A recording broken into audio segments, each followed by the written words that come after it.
प्रथम अंश, 9वां अध्याय। दुर्वासा जी के शाप से इंद्र का पराजय।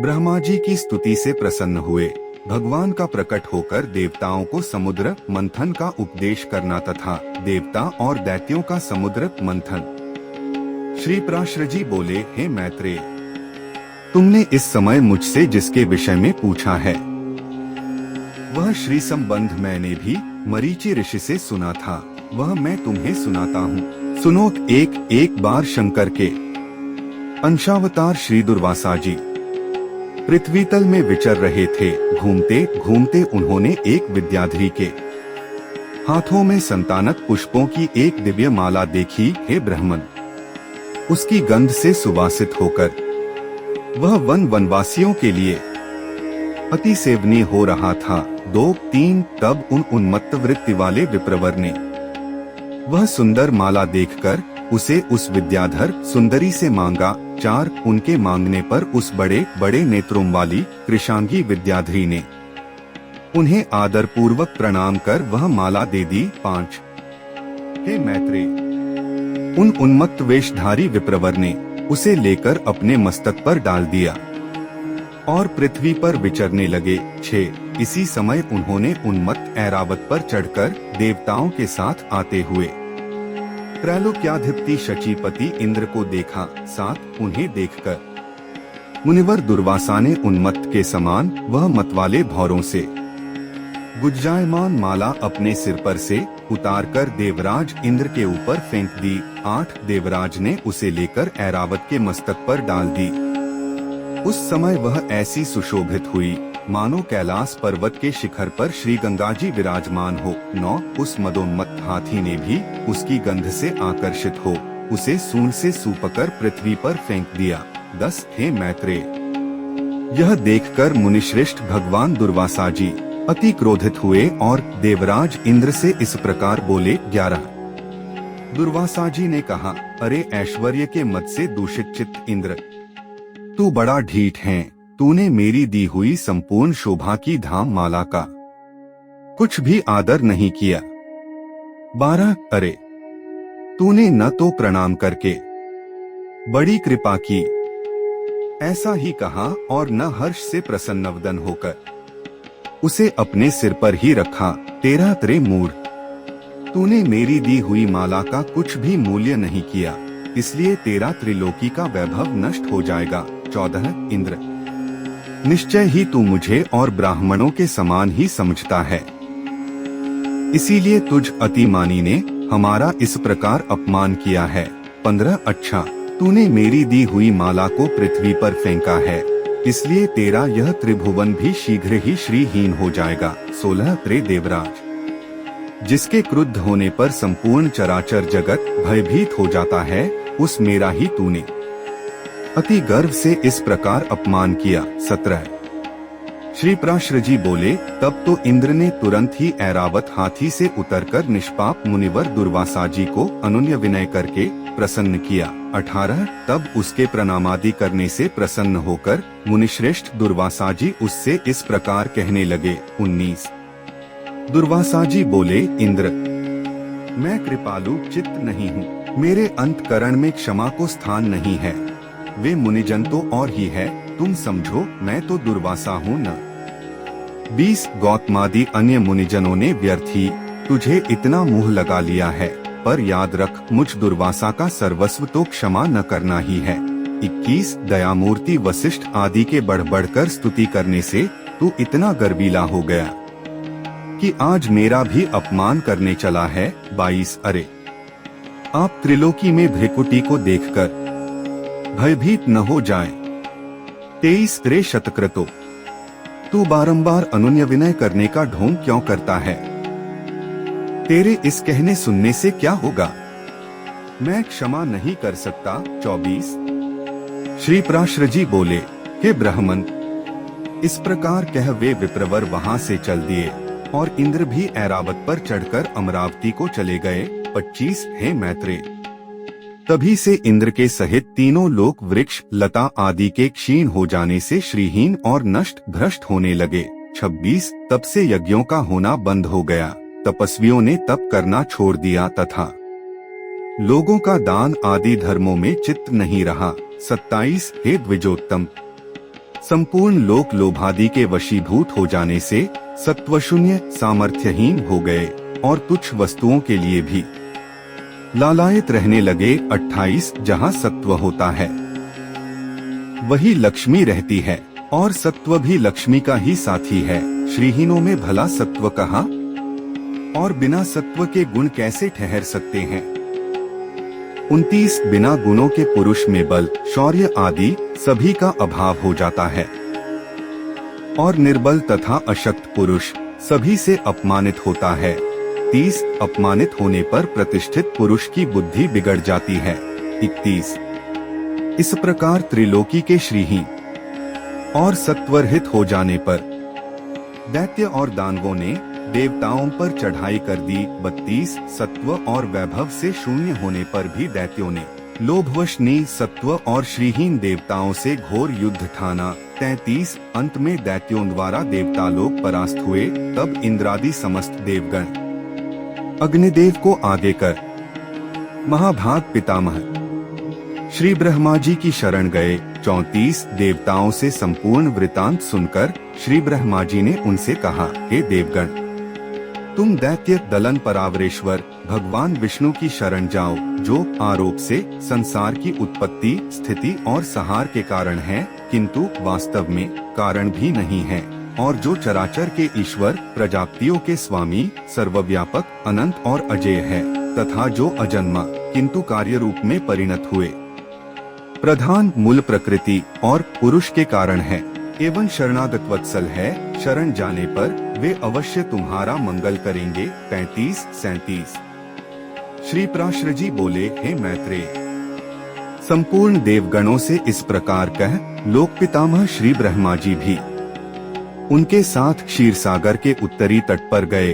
38 वहां पहुंचकर पितामह ब्रह्मा जी ने समस्त देवताओं के साथ परावरनाथ श्री विष्णु भगवान की अति मंगलमय वाक्यों से स्तुति की। 39 ब्रह्मा जी कहने लगे, जो समस्त अणुओं से भी अणु और पृथ्वी आदि समस्त गुरुओं भारी पदार्थों से भी गुरु भारी है, उन निखिल लोक विश्राम पृथ्वी के आधार स्वरूप अप्रकाश अभेद्य सर्वरूप सर्वेश्वर अनंत अज और अव्यय नारायण को मैं नमस्कार करता हूँ। 40-41 मेरे सहित संपूर्ण जगत जिसमें स्थित है, जिससे उत्पन्न हुआ है, और जो देव सर्वभूतमय है, तथा जो पर प्रधानादि से भी पर है, जो पर पुरुष से भी पर है, मुक्ति लाभ के लिए मोक्षकामी मुनिजन जिसका ध्यान धरते हैं, तथा जिस ईश्वर में सत्वादि प्राकृतिक गुणों का सर्वथा अभाव है,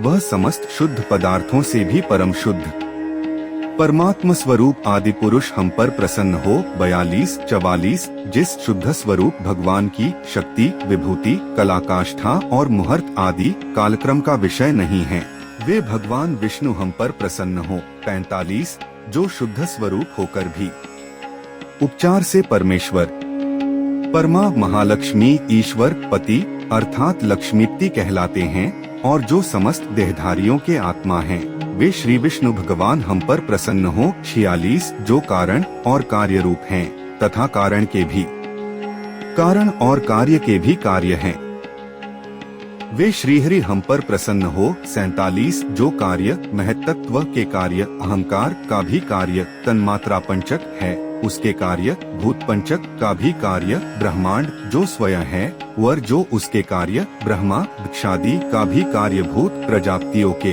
पुत्र पौत्रादि है, उसे हम प्रणाम करते हैं। 48 तथा जो जगत के कारण ब्रह्मादि का कारण ब्रह्मांड और उसके कारण भूत पंचक के कारण पंचतन्मात्रा के कारणों अहंकार महत्त्वादि का भी हेतु मूल प्रकृति है, उस परमेश्वर को हम प्रणाम करते हैं। 49 जो भोक्ता और भोग्य सृष्टा और सृज्य तथा कर्ता और कार्य रूप स्वयं ही है, उस परमपद को हम प्रणाम करते हैं।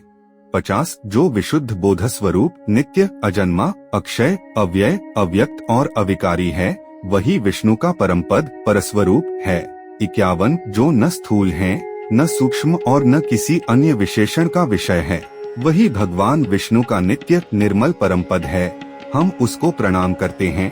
52 जिसके अयुतांश 10,000वें अंश के अयुतांश में यह विश्व रचना की शक्ति स्थित है तथा जो परब्रह्म स्वरूप है, उस अव्यय को हम प्रणाम करते हैं। न 53 नित्य युक्त योगीगण अपने पुण्य पापादि का क्षय हो जाने पर ओमकार द्वारा चिंतनीय जिस अविनाशी पद का साक्षात्कार करते हैं, वही भगवान विष्णु का परम पद है। 54 जिसको देवगण, मुनिगण, शंकर और मैं कोई भी नहीं जान सकते, वही परमेश्वर श्री विष्णु का परम पद है। 55 जिस अभूतपूर्व देव की ब्रह्मा, विष्णु और शिवरूप शक्तियाँ है, वही भगवान विष्णु का परम पद है। 56 हे सर्वेश्वर, हे सर्वभूतात्मन, हे सर्वरूप, हे सर्वाधार, हे अच्युत, हे विष्णु, हम भक्तों पर प्रसन्न होकर हमें दर्शन दीजिए।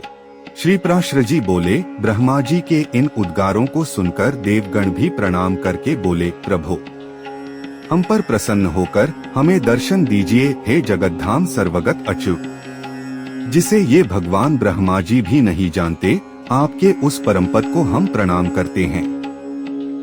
तदंतर ब्रह्मा और देवगणों के बोल चुकने पर बृहस्पति आदि समस्त देवर्षिगण कहने लगे, जो परम स्तवनीय आद्य यज्ञ पुरुष है और पूर्वजों के भी पूर्व मूल्य हैं, उन जगत के रचिता निर्विशेष परमात्मा को हम नमस्कार करते हैं।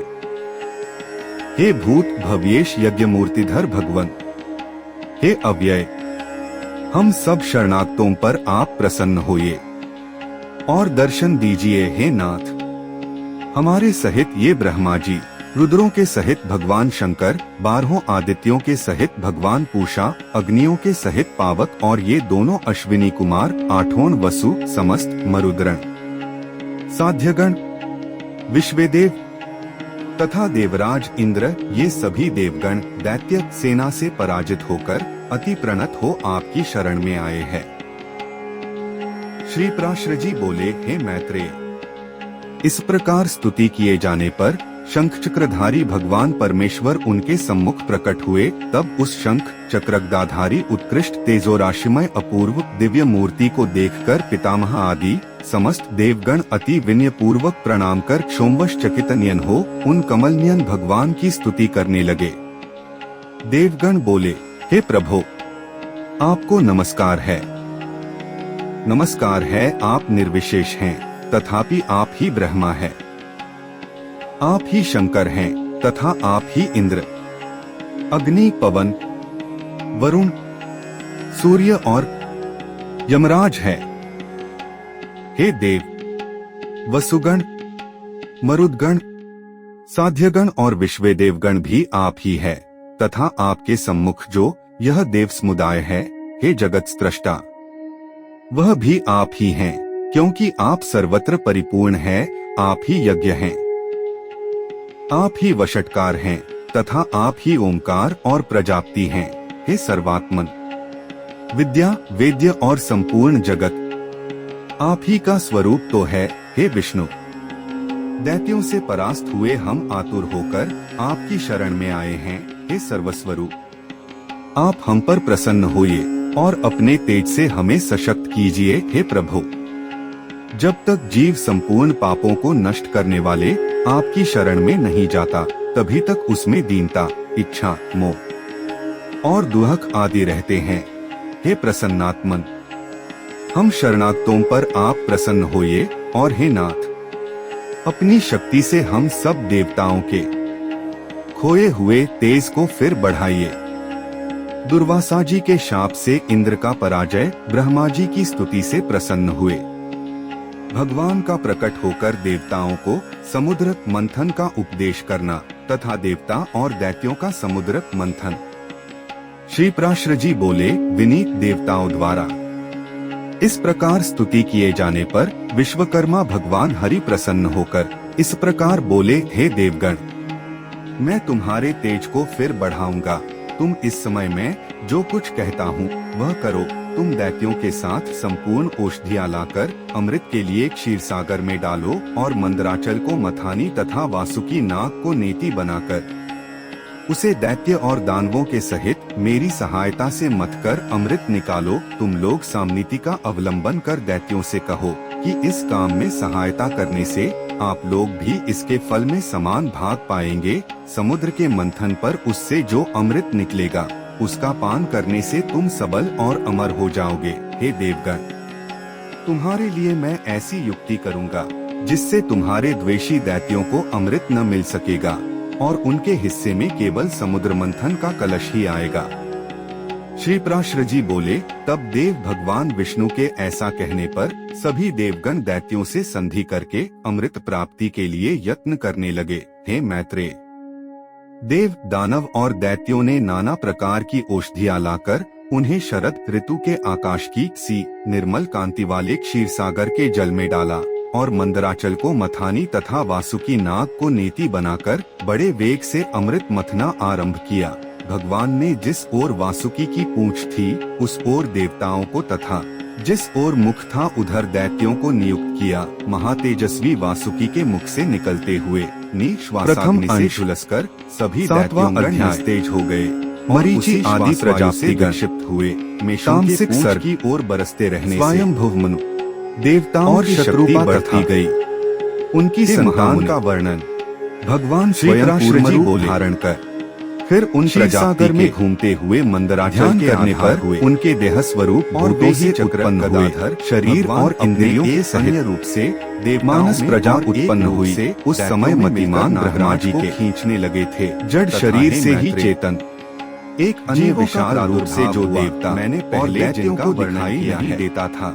श्री केशव ने ऊपर से लेकर स्थावर पर्यंत वे सभी भगवान गुणाहरि अपने और से नागराज वासुकी में जीव इसी प्रकार बल का संचार करते थे और अपने अन्य जब महाबुद्धिमान प्रजापति देवताओं का बल बढ़ा रहे प्रजापुत्र पौत्रादिक्रम से प्रकार देवता और दानवों द्वारा उन्होंने क्षीर समुद्र के मथे जाने पर पहले हवि यज्ञ सामग्री की क्रतु अंगिरा रूपा सुरपूजिता मरीचि उत्पन्न हुई है। महामुनि और समय देव और दानवगण इन अपने ही सदृश आनंदित हुए और उसकी ओर की सृष्टि जाने से पुराणों में ये नौ ब्रह्मा माने गए। स्वर्गलोक में चार क्या है, यह क्या है, फिर ख्याति।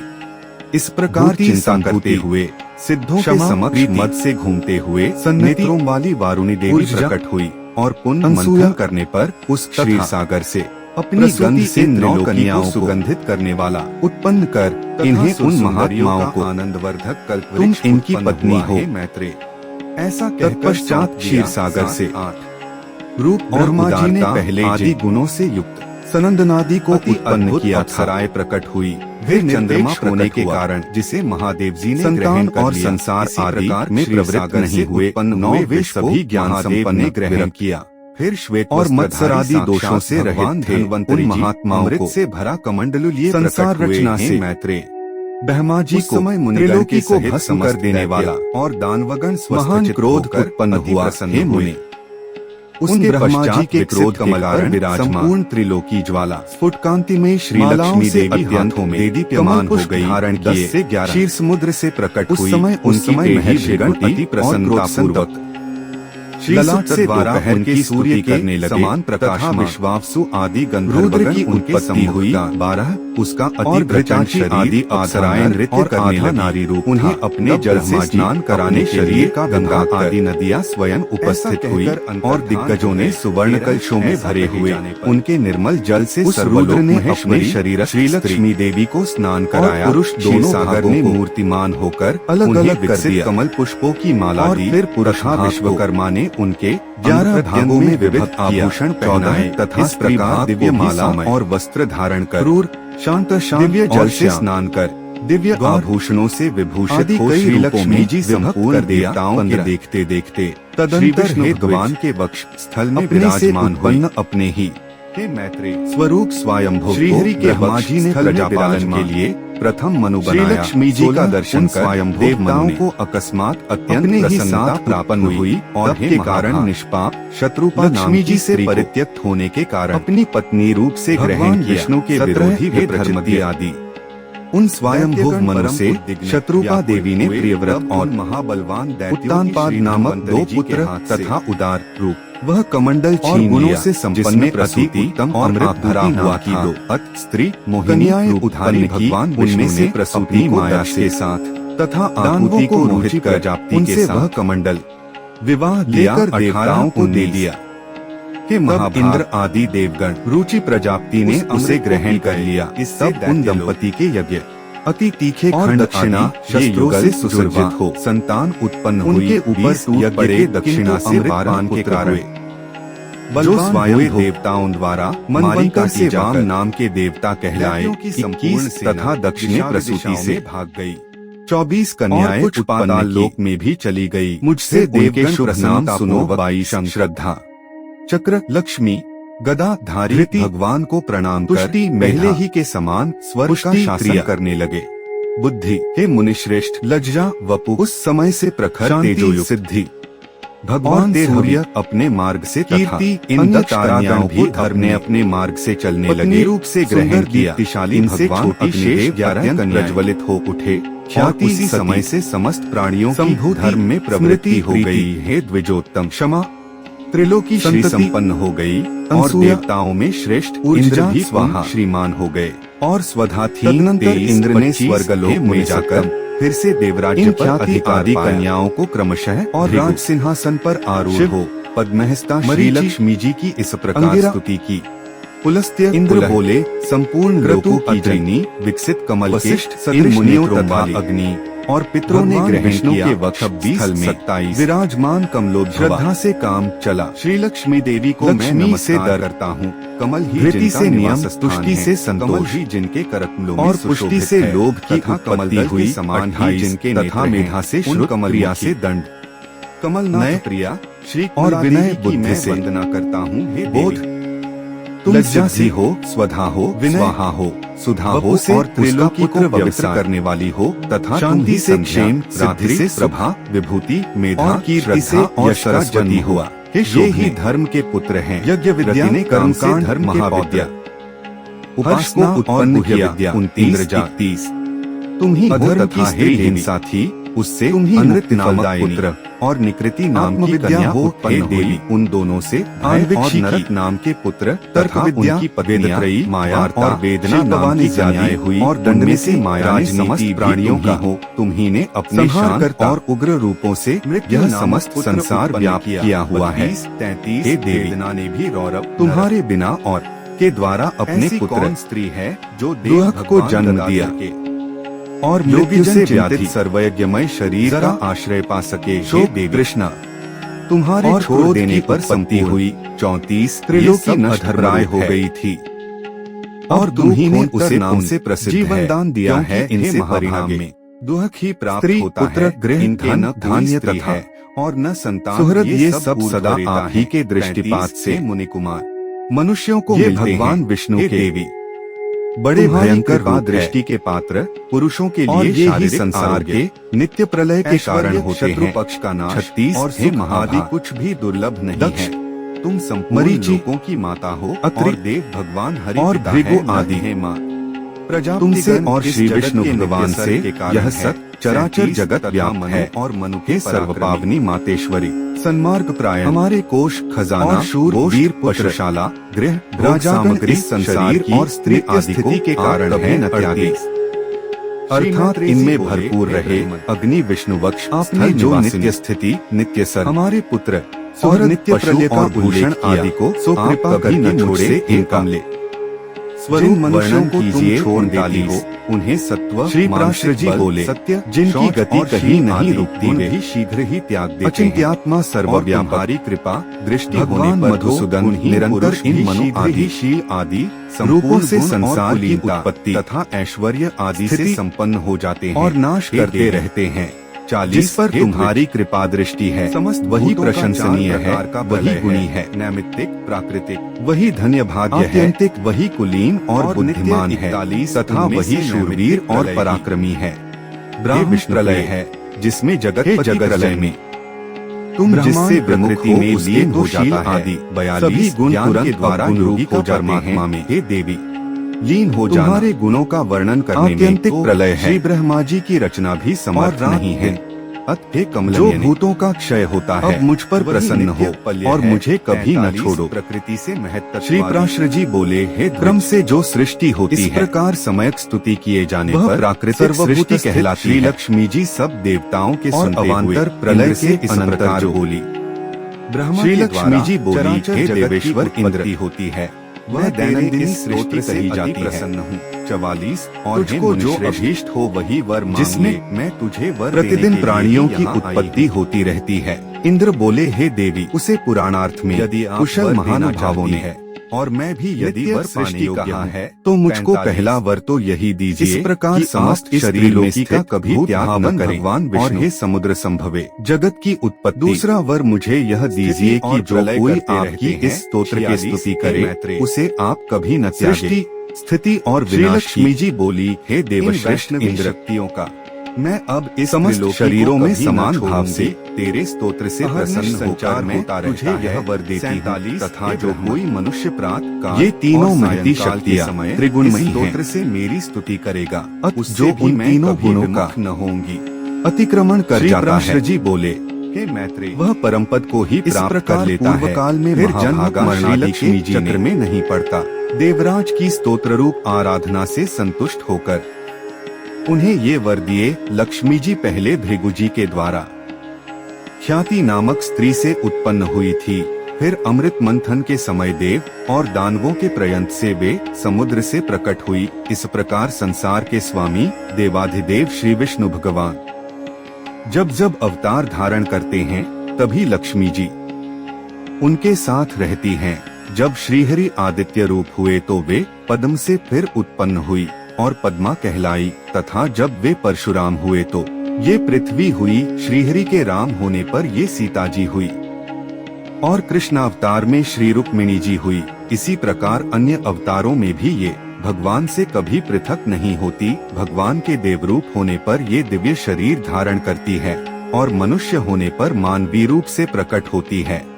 विष्णु भगवान के शरीर के अनुरूप ही ये अपना शरीर भी बना लेती है। जो मनुष्य लक्ष्मी जी के जन्म की इस कथा को सुनेगा अथवा पढ़ेगा, उसके घर में वर्तमान, आगामी और भूत तीनों कुलों के रहते हुए कभी लक्ष्मी का नाश न होगा। हे मुने, जिन घरों में लक्ष्मी जी के इस स्तोत्र का पाठ होता है उनमें कलह की आधारभूत दरिद्रता कभी नहीं ठहर सकती। हे ब्राह्मण, तुमने जो मुझसे पूछा था कि पहले भृगु जी की पुत्री होकर फिर लक्ष्मी जी क्षीर समुद्र से कैसे उत्पन्न हुई, सो मैंने तुमसे यह सब वृतांत कह दिया। इस प्रकार इंद्र के मुख से प्रकट हुई यह लक्ष्मी जी की स्तुति सकल विभूतियों की प्राप्ति का कारण है। जो लोग इसका नित्य प्रति पाठ करेंगे उनके घर में निर्धनता कभी नहीं रह सकेगी।